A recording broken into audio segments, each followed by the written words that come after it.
The Pallavicini picture, painted in oil on panel, according to Federico Zeri, and oil on canvas, according to Emiliani, is kept behind glass in a preposterously large, richly foliated gilt frame, almost certainly 18th century, an indication of the high esteem in which it was always held by the owners. The ensemble hangs near the top of the tall bedhead in the late Principessa's state bedroom, unfortunately making close inspection impossible. Zeri, in his 1959 catalogue of the Pallavicini paintings, was convinced that it was an authentic Barocci, calling it, quotes, autografo indubbio del Barocci, close quotes. And he rightly dated it close to the Perugia deposition of 1568 to 9. Zeri's point of view seems eminently reasonable from the little I could see of the original picture, aided by the good color reproduction of it in the second 2008 edition of Emiliani's monograph on Barocci, the image you see here on the left. It is worth noting that at this point in the painter's career, the possibility of significant workshop intervention is unlikely, if not impossible. For the artist was still frail and certainly not operating anything that could be construed as a studio with competent assistants. As is well known, during the second half of the 1560s, he was slowly recovering from the serious illness that had struck him at the end of his visit to Rome in 1560 to 63. The Pallavicini picture was therefore carried out at a time of physical and personal reconstruction, when the painter attempted to regain the necessary strength and confidence to begin work again. According to Barocci's early biographer, Barocci, the painter's prolonged sickness may have been caused by jealous rivals who had, quote, invited him to a picnic and poisoned his salad, close quote.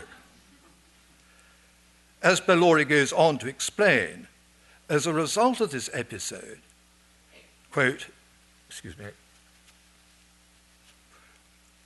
Barocci sank into an incurable illness, close quotes. And when all remedies had failed, he was advised to seek the benign air of Urbino, his native town. Moving back home did not bring instant relief, and as Barocci reports, it took 4 years for the seriousness of his illness to abate. Over many long months of recuperation, Barocci slowly began to paint again, but only at a snail's pace, and he remained a semi-invalid for the rest of his long life.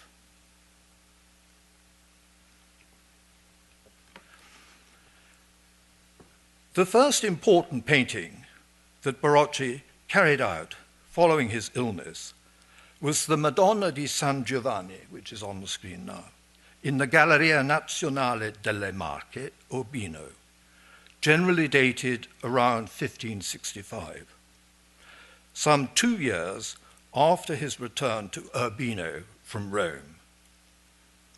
The altarpiece was made as a gift for the church of the Capuchin Fathers at Crocicchia, a small hamlet about 2 miles outside Urbino.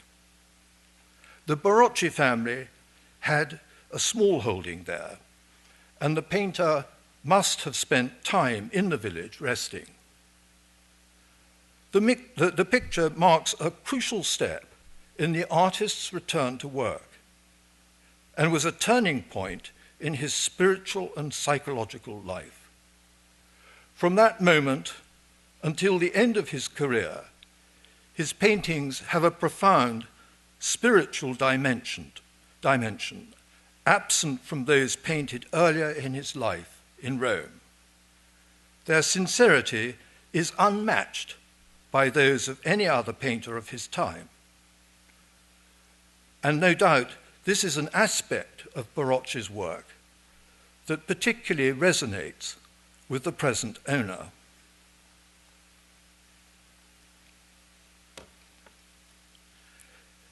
By far the most ambitious of this early group of altarpieces by Barocci, following his illness, is the Madonna di San Simone, datable circa 1567, which is once again in the Galleria Nazionale delle Marche, and which, according to tradition, was destined for the Church of San Francesco in Urbino.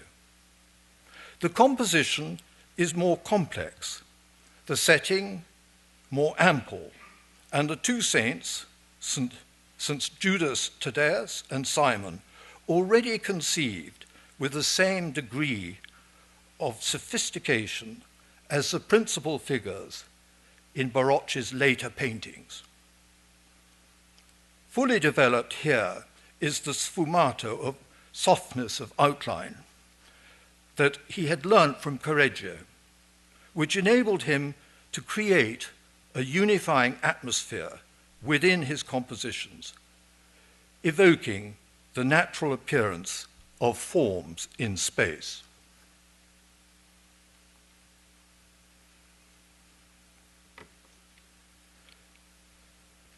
From the successful realization of the Madonna di San Simone, Barocci was able to generate a number of spin-off compositions, including the Pallavicini picture and its associated drawing, which is on exhibition here. In the drawing, he recycles the central group of the Madonna and Child.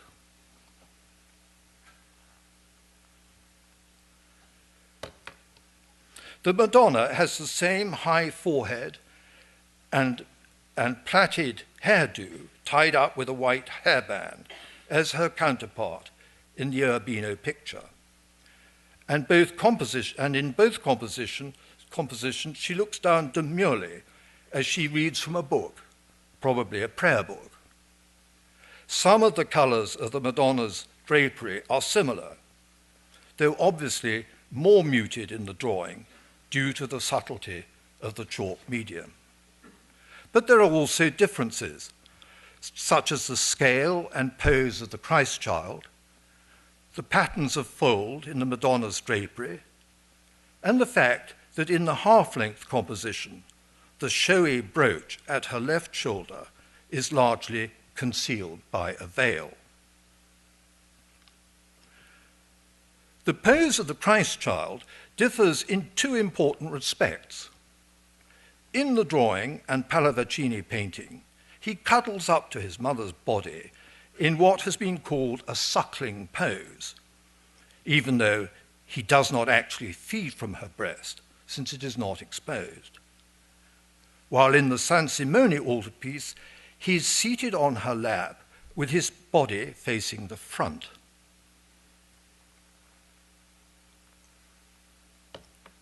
And this is much as the Christ child does in the earlier Madonna di San Giovanni.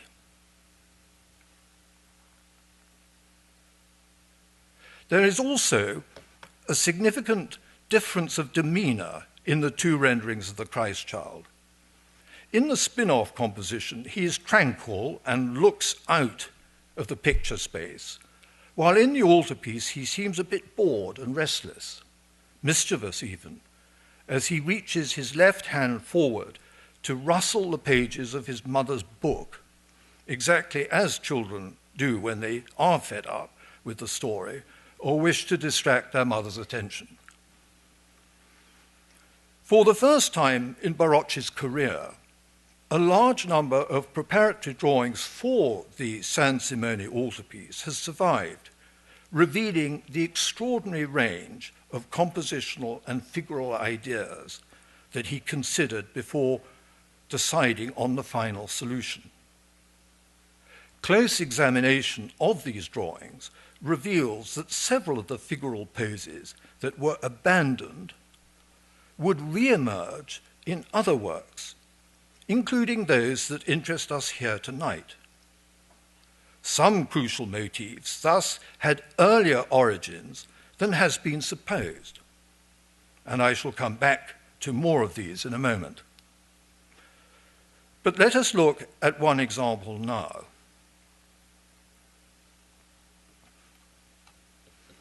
In an early compositional sketch for the Madonna di San Simone in the Louvre, where the subject is set in an interior and the organization of the figures and their surroundings is still a long way from the final result, the Christ child is half asleep rather than animated, as in the altarpiece. In the Louvre drawing, he rests his head on his mother's right shoulder and yet has enough energy to flick through the pages of the book his mother is trying to read. Of even greater interest for our purpose this evening is the winged Puto to the left of the pair on the ground, who holds up a book of music for his companion to play his pipes.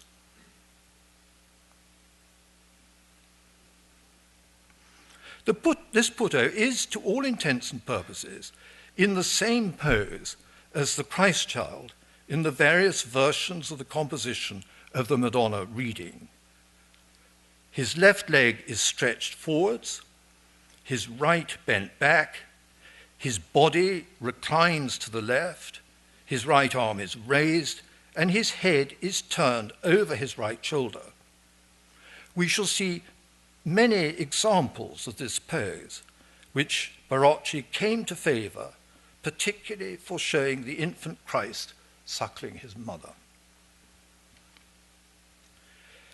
Efforts to understand precisely how and when the drawing should be situated alongside the Pallavicini picture has been helped by the discovery of this previously unpublished painting.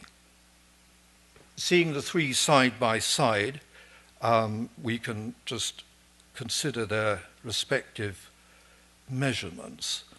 The new picture is 65 by 50 centimeters, as opposed to 42.6 by 32 centimeters of the drawing in the middle, and 41.3 and 32 centimeters of the Pallavicini picture, which is cut at the top, maybe because Barocci wanted to reduce the rather considerable space above the head of the Madonna that you see in the drawing. An important pentimento in the new canvas enables us to date the composition fairly and squarely to the time of Barocci's altarpiece of the Madonna di San Simone, that is, to circa 1567.